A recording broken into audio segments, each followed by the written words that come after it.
invite our next speaker, but before presenting, so, you know, all of us, you might agree with me. So teaching literature is something challenging. And when we teach English, so we think, and we come to writing, but when we come to write, so literature, so we have to rethink again and what to do. Today's our presenter is Dr. Dimitris Primalis. He is from Greece, and he's a Master of Art in Education. And he has been teaching English for more than 30 years. And he's working as a primary and kindergarten at the EFL coordinated Dukas School and a Microsoft Innovative Educator Fellow. And today he is going to help us, support us in teaching literature. And his title is Teaching Literature on a Cloud, Blended Learning for Young Learners. So welcome, Mr. Dimitris Primalis.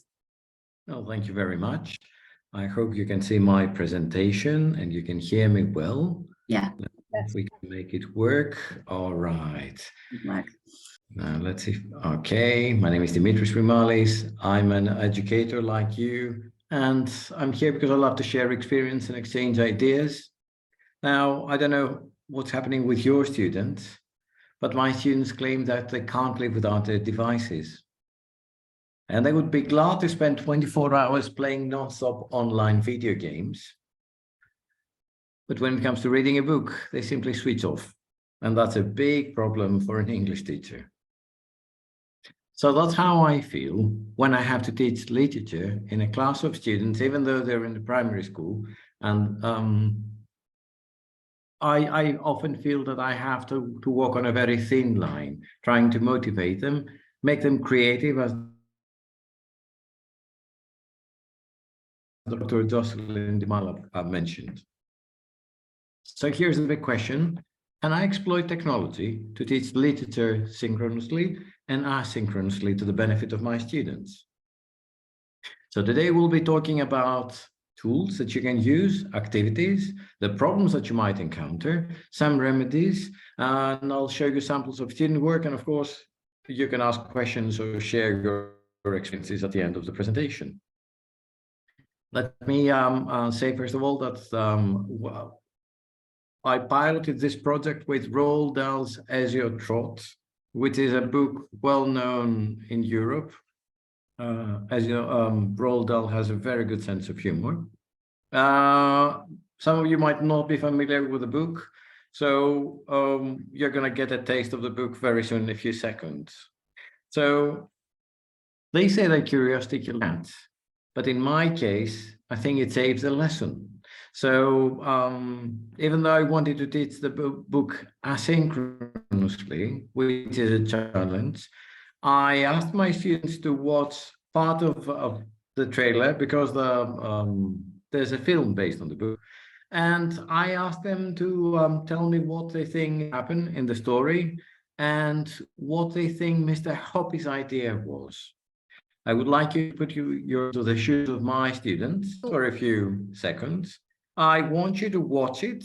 And I want you can type in the chat box if you want to, say what you think is going to happen. If you know the story, if you've read the book, don't reveal the end. And what you think Mr. Hoppy's idea was. Mr. Hoppy is one of the protagonists. Now let's see if we can make it work.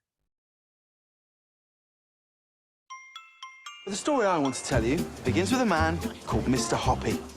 He was in love, Mr. Silver, with the girl downstairs. I love you so much. Oh, how Mr. Hoppy wished he was saying those words to him. We both live in hope that he'll grow a little faster. That was the seed that planted the idea. So, would you like to share what you think is going to happen in the story and what you think Mr. Hoppy's idea is?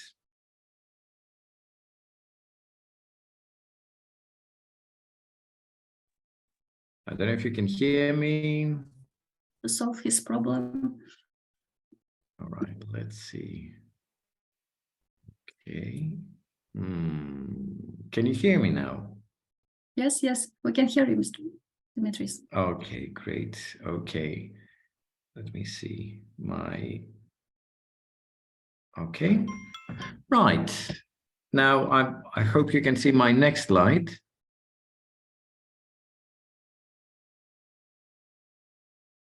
Hello, can you hear me? Yeah, we hear you perfectly. Yes. Yeah. All right. And I hope you can see my slides. Yeah, people put some ideas in the chat to All answer. right. Yeah, unfortunately, I can't see them. There's a technical issue, but that's all right. I'm sure that your ideas are great. This is what my students came up with. My students use Teams, and Teams uses an online class notebook, which allows me to use to assign tasks, and then I can access the tasks and their pages. For example, this student has divided her class note into different sections. Here is the class notes, and I asked him to write the answers. So in this way, I could make sure that everybody attended, and I could, in my own time at home, without overstretching the syllabus, because it's one of the problems that most teachers face, that they have to teach literature, and at the same time, they have to teach grammar, vocabulary, you name it, and cover a course book as well. So this gave me time at home to check what they had understood, see what was happening. There, great. I can see the chat now. Very nice ideas. Great. Okay, so this allowed me to check at home and see what they've understood. And of course, as an English teacher, I also had the opportunity to try and find out what the level of my students is and what kind of language they use to express themselves. Now, another problem that people have, now let me see if I can change the slide, is you can't really know if students, through literature, have assimilated new vocabulary. What I did is I asked students to read parts of the book, and I'm going to show you how I ensured that they read parts of the book. We talked briefly in class for about 5 minutes. So basically, we combined asynchronous and synchronous learning. And one of the problems that I had was whether they had assimilated new vocabulary. The tool that I have used there is called Multimeter. And you can invite learners to write 3 or 5 words. Here I asked them to write 5 words to describe Mr. Hoppy. Mr. Hoppy is the gentleman you saw there. Now, this is what they came up with at the end of the very first chapter. A few lessons later, as they progressed, I was trying to find out, because we often discuss things, I often wondered how much they had assimilated. And basically what I did is I asked them after a few lessons to describe again Mr. Hoppy and find out what kind of vocabulary they would use, which was a very useful tool. We did it synchronously in class, but it only takes a few seconds. And it allowed me to see what my students, what kind of vocabulary they would use. Of course, if you can see here, the word lame excuse has nothing to do with Mr. Hoppy. But obviously, their vocabulary was much, much richer compared to before reading the book or when they read the first chapter. And of course, when you finish the book, you want to find out if they have understood the themes, because in literature, we often have to identify the theme. I also used Multimeter, using a different function this time, and asking them to complete it at their own pace at home, thinking, mentioning what the main theme of the book is. And of course, I had to say why. As you can see, some responded giving more information, others gave a brief one. But still, I deliberately kept it anonymous so that I would give students the opportunity to express themselves. Because one of the problems that we face is that students who are very shy and they fear that they might make a mistake, they might not respond. Now, I know that you must be wondering, how on earth can you know that your students read the book? every now and then, I ask questions in the class notebook. And for example, why did Mr. Hoppy wait for 7 days? What's his plan? Do you think that Mrs. Silver will find out about his plan? By the way, his plan was to change the tortoise and make her fall in love with him.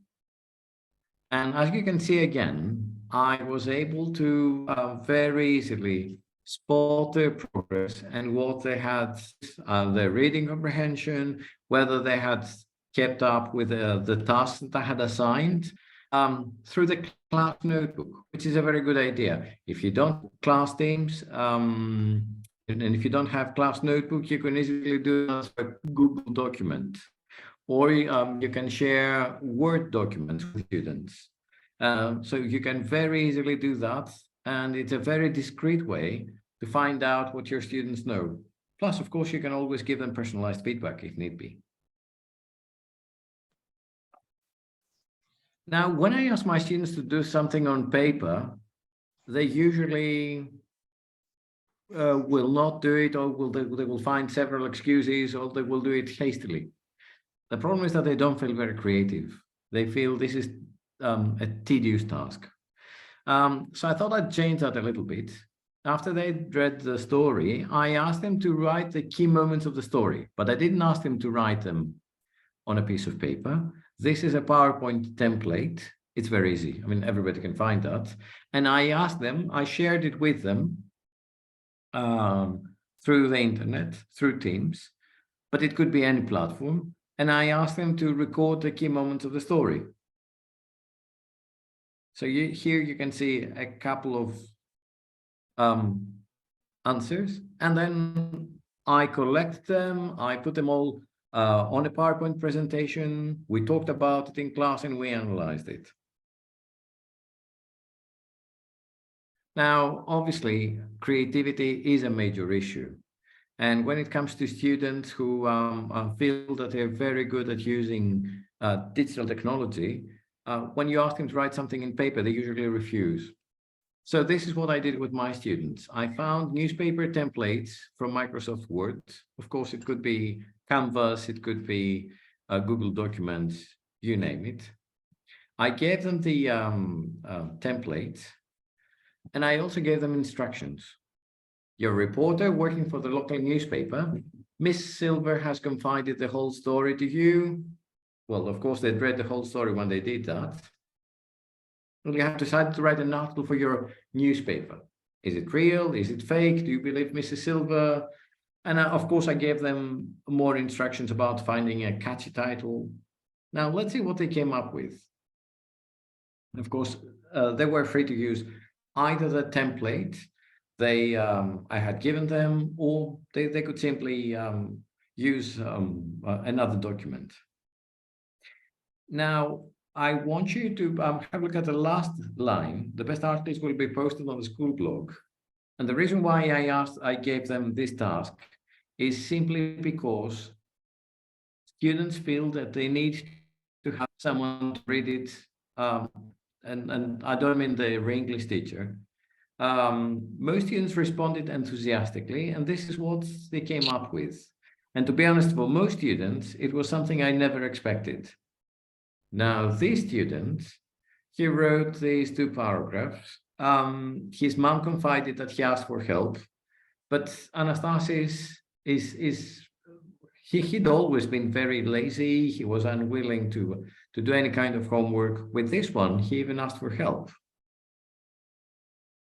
And of course, I received different types of writing. For me, it was very, very useful because I had something concrete on my hands.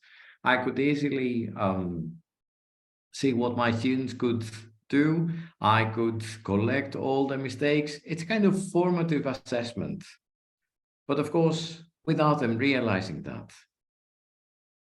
And of course, you can see that depending on their cognitive abilities, they wrote different kinds of texts.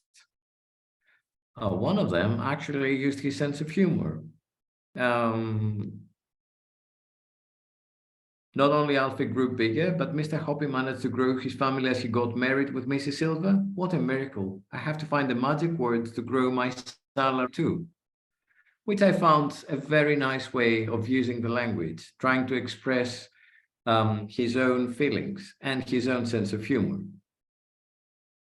Now, another aspect of this project was trying to give learners choices.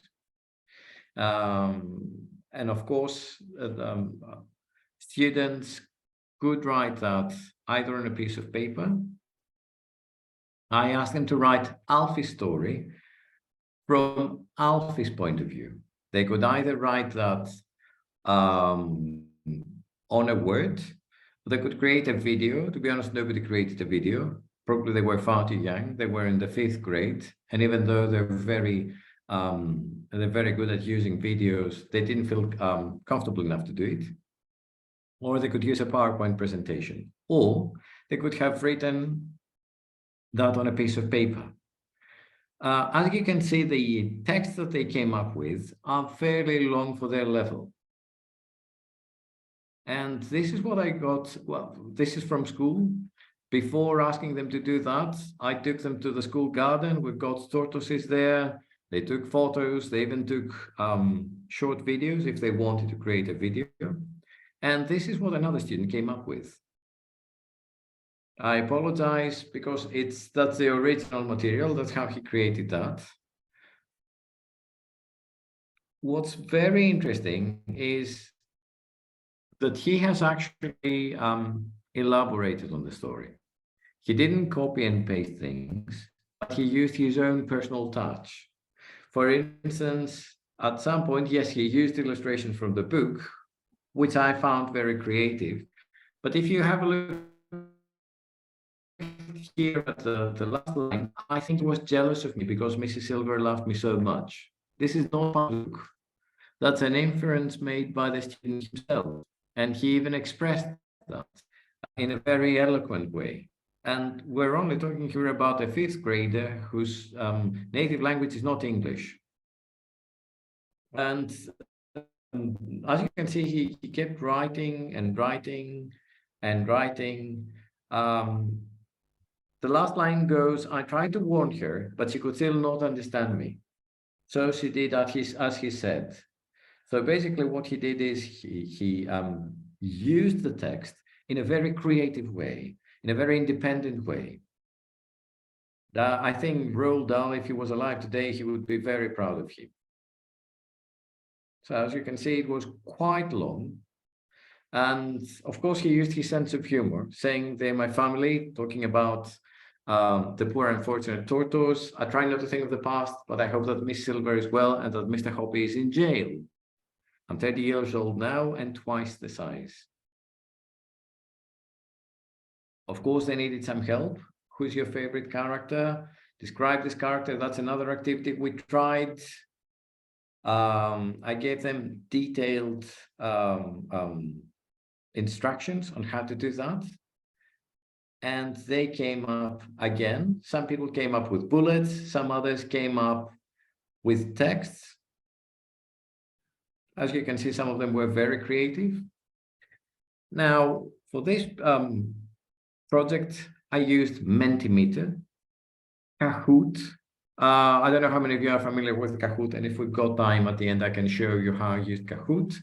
Presentations, PowerPoint, OneNote.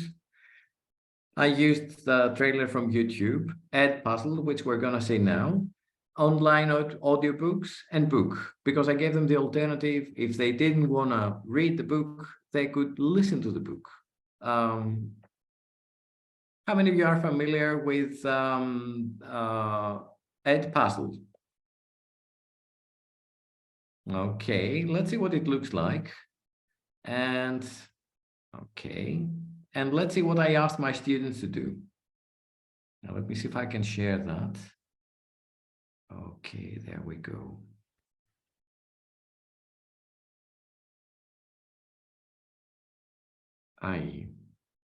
Hold on. Okay. I apologize. I don't know what's wrong. Anyway, Let me briefly explain what Edpuzzle is. You can use a video from YouTube and you can add your own questions. Now, I used another trailer and I asked my students, one, to guess, to listen and write what Mr. Hoppy's love was. He had two loves. One was the flowers and the other one was Mrs. Silver. Two, I asked them to find out who Mrs. Silver loved. And three, at the end of the trailer, because the books are usually quite different compared to the films, I asked them to write down what differences there were between the book and the film, and they responded quite well. Now, obviously, there were many other things that I wanted to do with them, but I didn't have the time to, but I think I can share them with you. So if you allow me, let me see if I can go back to my slides and let's see some more activities that you can do. If I had the opportunity to try it again, I would probably do some more things with them. Let's see if we can make it work.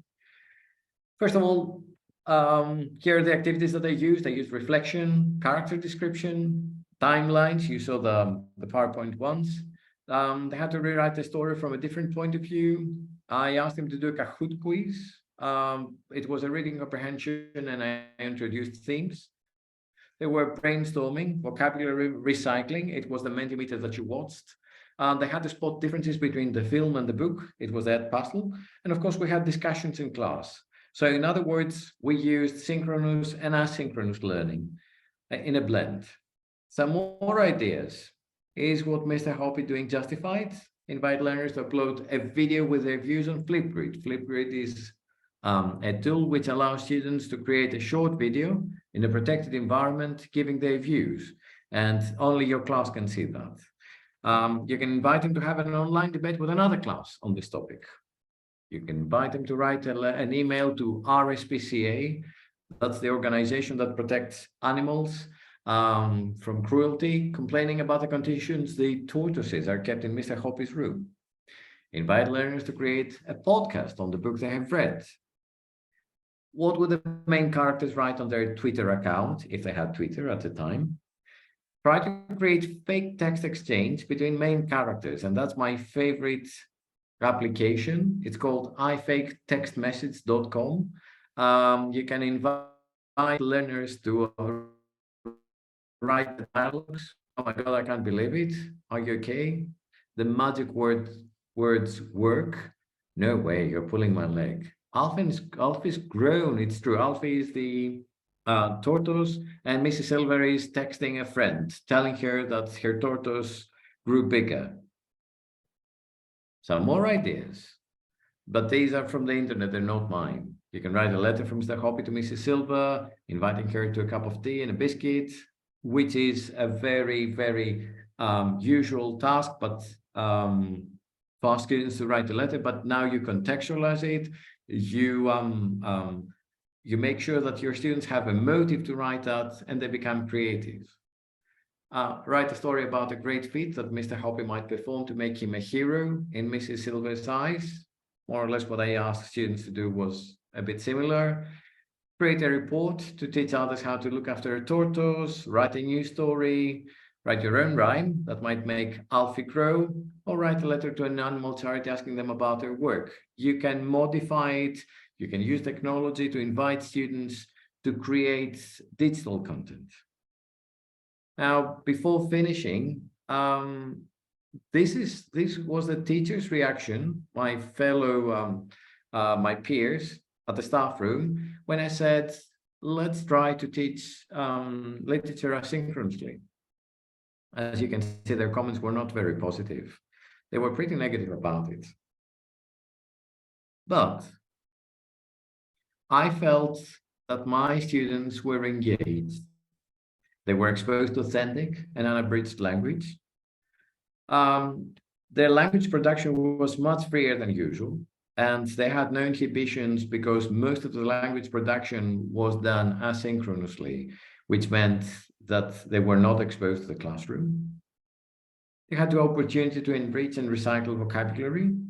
They discovered literature at a time when all kids use, or most kids, discovered tablets and mobile phones. Discovering literature is groundbreaking. And this is my favorite quote. The most dangerous phrase in the language is, "We've always done it this way." I wouldn't mind teaching literature in a very traditional way. The problem is that it doesn't seem to be working anymore, at least not with most of my classes. So basically, we might need to rediscover America or reinvent the wheel. And as Mr. Hoppe would say, for those of you who have read the story, you can understand, think outside the box when it comes to doing traditional things, and your students do not respond. Thank you very much. That's my email, and this is my blog. Feel free to send me asking for more information. Congratulations. I absolutely love it. This is fantastic. I teach a book called Pay It Forward at these things. This is very concrete, very, very inspiring. Thank you very much. I've used Edpuzzle before. I've used the Mentimeter before, but to use them both in the same class, I don't think I've ever done that before.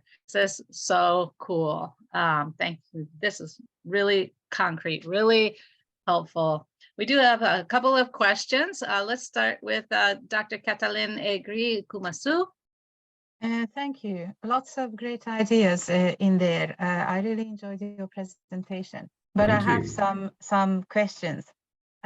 It wasn't clear to me whether you were teaching literature or you were using literature to teach the language.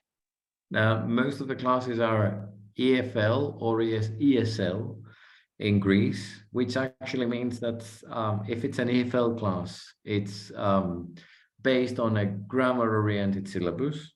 If it's ESL, it's closer to CLIL, content and language integrated content. And literature is not part of the syllabus unless we're talking about specific classes. But in most schools, literature is not taught at this level. Students might read some graded readers, which are adjusted to the level of the students. But we're talking about, if we're talking about the Common European Framework, we're talking about A2 Common European Framework level, which is not very high.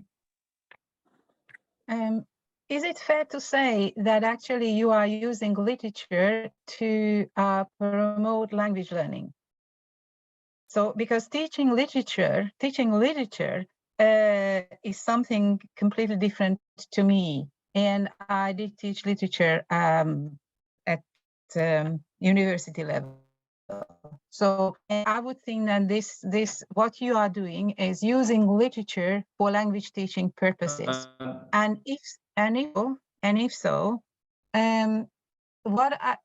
the students, you had a lot of engagement, and that's absolutely fantastic. What I didn't see is a principled approach to language development. So what is it? What was the purpose? So what is it that you wanted to develop? Was it vocabulary? Was it grammar?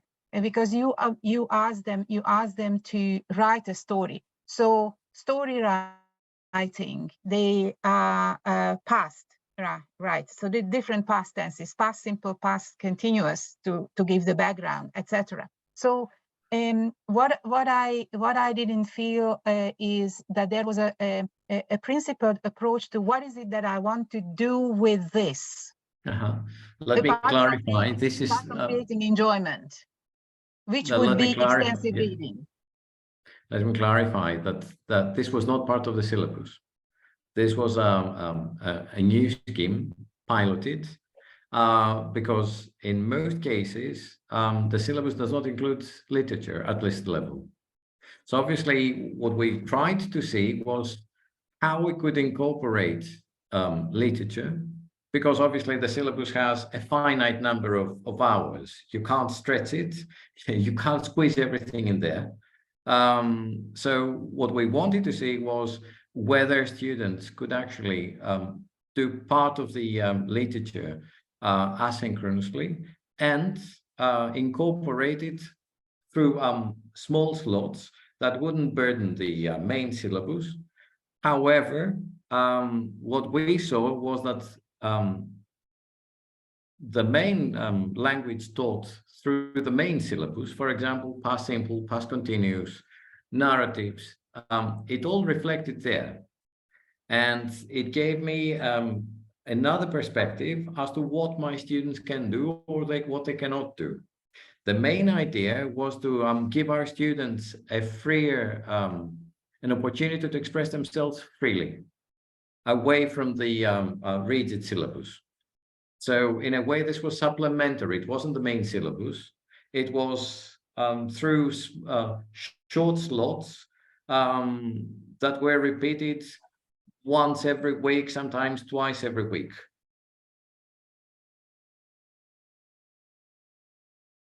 Wonderful, fantastic. Manish. Yeah, hey, Caitlin. I have a I'm trying to figure out where your question is coming from. I'm trying to sort of put it into perspective. Are you wondering about what really was the focus of the lesson? Was it the content or the language, or any particular component within the language itself? The main aim was, No, the first of all, to The question is introduce. for me. Yeah. Yes, Caitlin.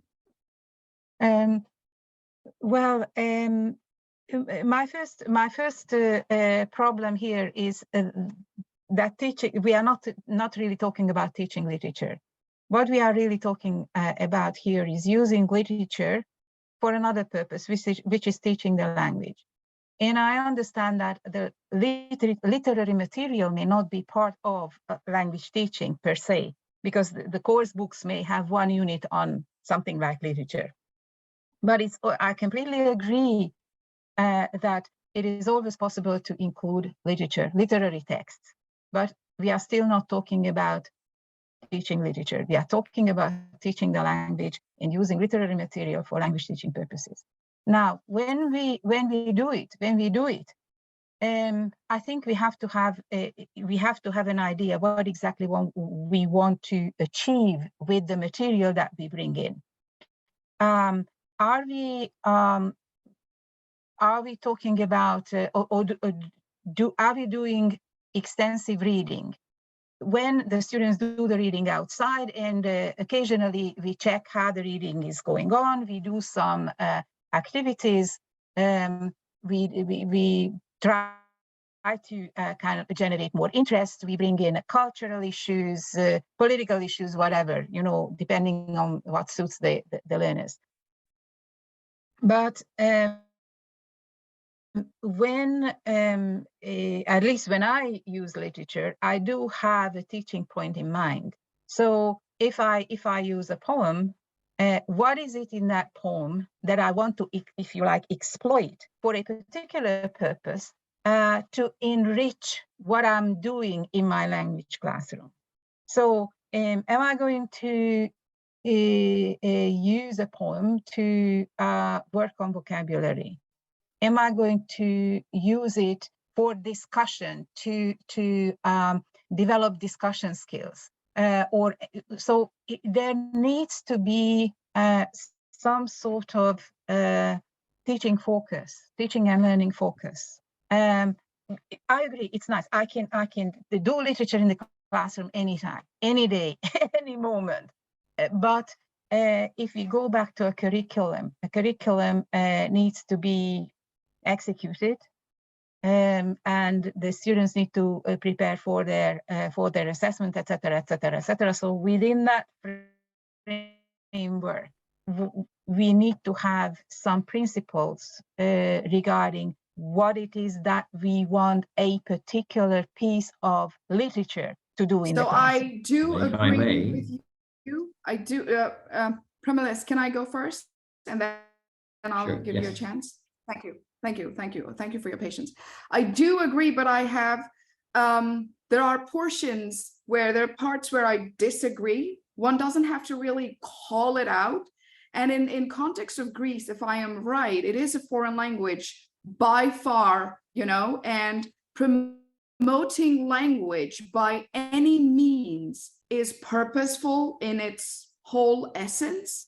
Now, literature is not a part of curriculum. If it is not a part of curriculum, then you don't really have to come with a specific literary agenda to the classroom. And we're talking about fifth graders. Their purpose was language engagement. So they are fully engaged with language. And I do see, I don't know how many of you are familiar with cognitive linguistics, but I cannot overlook the fact that this is language in use, which is usage-based approach that we have currently. So I don't think literature per se was a focus, or even if it was a focus, it doesn't have to be called out, saying that, all right, I'm looking at this particular aspect of the story. Did they understand the story? Did they read it on their own with a little bit of help? Yes. Were they able to guess certain portions of the story before reading ahead?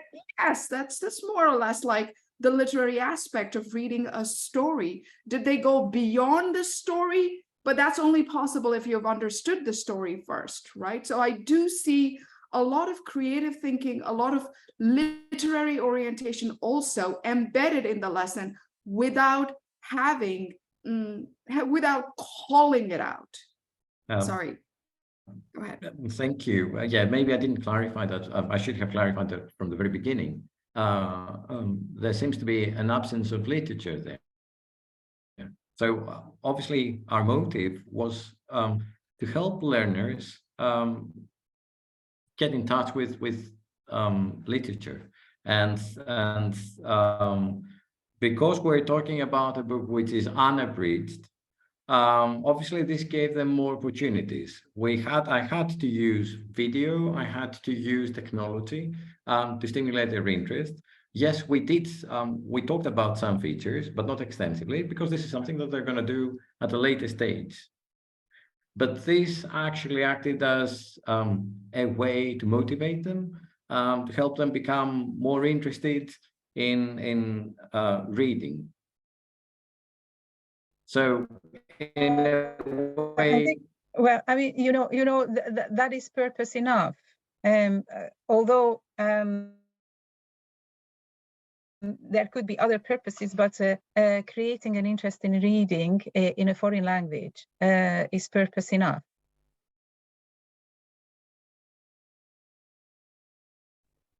I think that I can see more questions there, more hands. Let's have somebody else. How about Lasma Duina? Sorry if I messed up your name.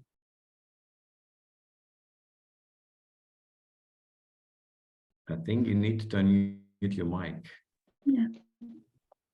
Do you mean Maria? Yeah. Ask a question. Can you hear me? Yes. Yeah.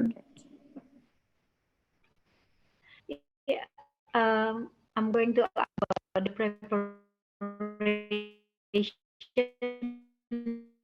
because our class is very interesting. So my question is how long do you prepare for this, the lessons, and then what do you suggest, as you have already applied this in your class? What do you suggest us as teachers to target first? Is it the reading context first, or is it the reading skill first, or is it the in context, or what do you suggest us to do? Because I think I'm going to try to do this in my class. Thank you.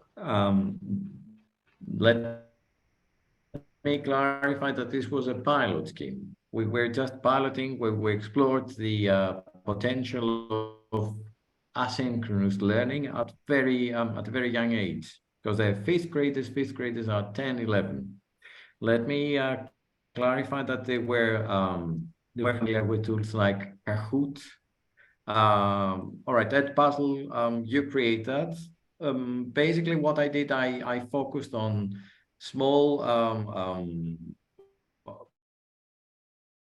yes, obviously reading was one of the, but that had to be done outside the classroom.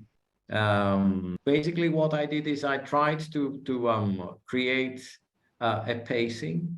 Of course, that was modified depending on the chapters and the pages and the content of the book. And depending on what the focus was each time, then I assigned work. But of course, I had to modify that quite often during the project because sometimes either they advanced much better than I expected. Some of the times it was a bit more difficult and I had to take it more slowly. But I think the key to that is, yes, plan, but of course, modify according to the feedback you receive. And I kept receiving feedback from the writing, from the speaking in class. Obviously, in your class, you might have more time to do that, which is quite interesting. And the problem was that I didn't have enough time to do it in class. That was one of the reasons why my peers were negative about it. Because if you have an EFL or an ESL syllabus, which doesn't include literature, obviously you don't have much time to do it. So I sort of stole time. Sometimes we can make up time for things that we're interested in. And because students were involved from the very beginning, we kept working on the project. If you try to do that, try to stimulate their curiosity. For example, I showed the trailer, I showed part of it.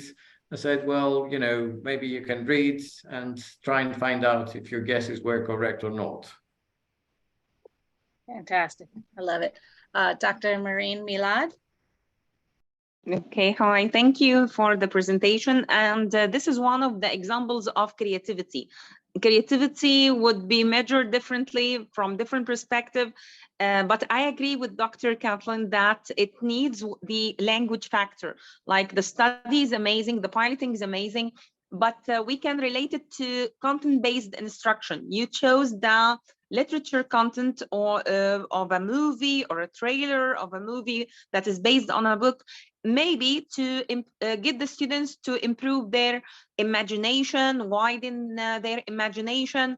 Maybe you focused on the one step ahead with the application based on comprehension of what they have watched. Maybe as you asked us what might happen next, this is also prediction, and all of these are related to the language. Maybe as Dr. Catherine said, you should have focused on specifying enriching vocab or enriching grammatical aspect as past tense.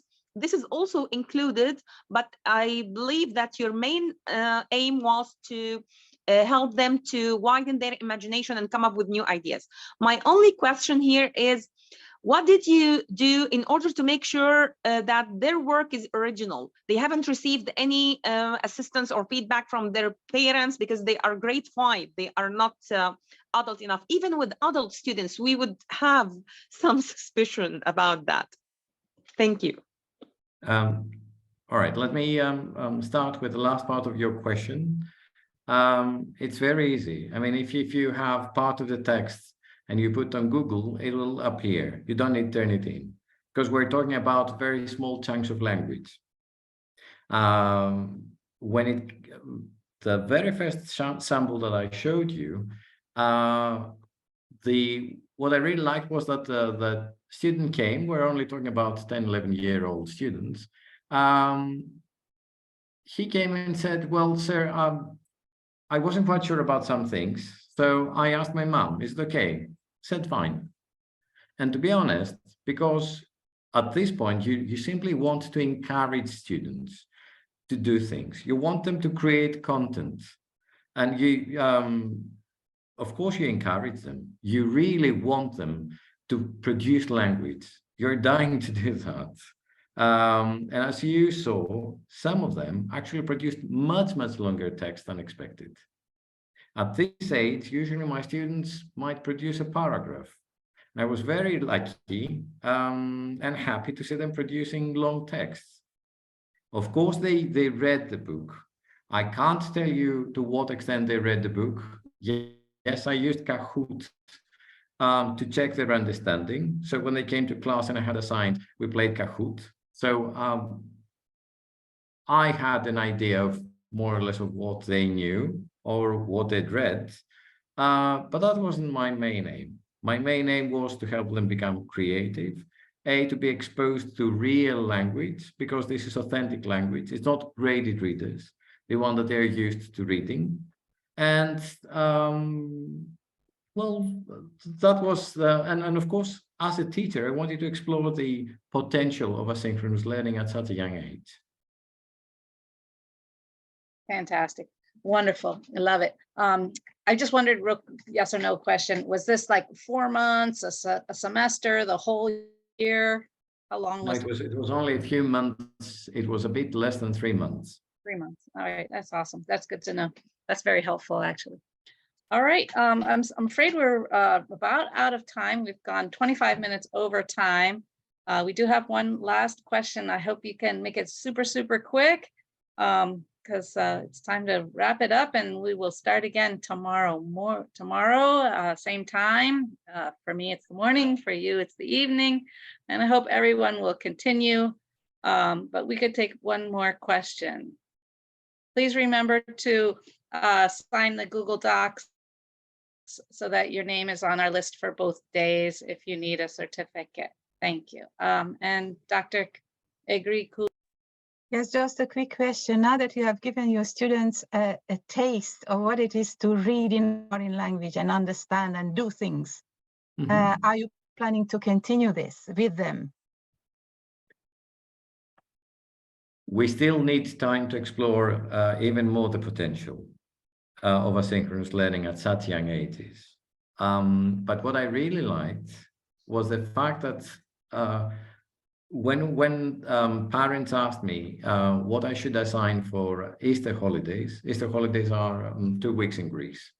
I recommended a book, and the feedback that I received from many parents was positive, that their kids read a book. I don't know to what extent they read it. I don't know.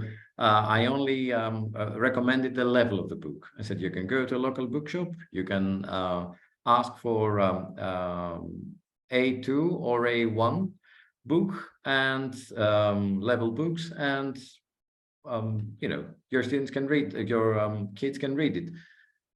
The feedback we received was positive. Yes, we're going to come back. Obviously, this is not a formal research. It was a scheme that we piloted at school.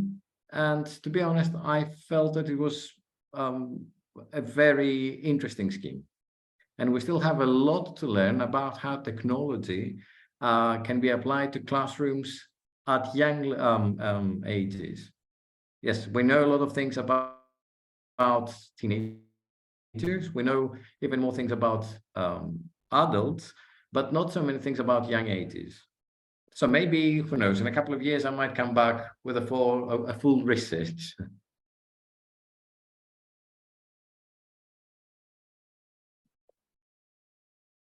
Thank you to everyone.